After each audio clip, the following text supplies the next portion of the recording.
Құқық қорғау органдары, тәртіп сақшылары тәртіпті қатаң қадағаланады. Полиция қызметкерлері әуежай және вокзал мекемелерінде халыққа түсіндіру жұмыстары бастады. Тілші материалы.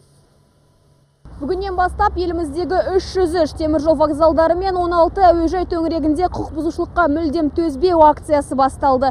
Шара аясында полиция қызметкерлері халыққа рұқсат етілмеген орындарда қоқыс тастауға, шылым шегуге және сауда-саттық жасауға болмайтынын ескертеді. Мұндай әрекеттер тек заңға емес, мәдениеттілікке де қайшы. Бірақ статистикалық көрсеткіштің төмендеуі байқалмайды дейді мамандар.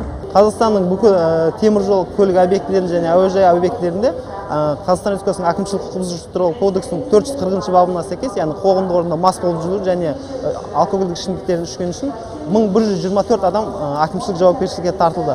Аталған баптың санкциясына сәйкес аталған азаматтарға әкімшілік айыппұл салынды.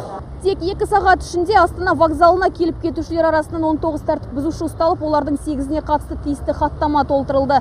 Тағы 2-іне мас күйінде қоғамдық орында жүргені үшін айыппұл салынды.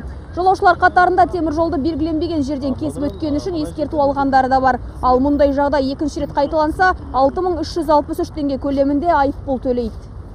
На первый раз мы вас устно предупреждаем.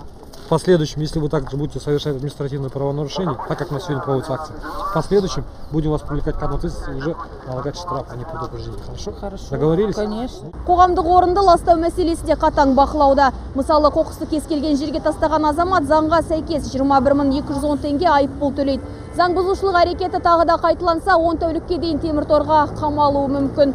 Жалпы Елорда вокзалының маңайында 30-дан астам қоқыс тастау жәшігі бар және 139 бейнебақылау камерасы орнатылған.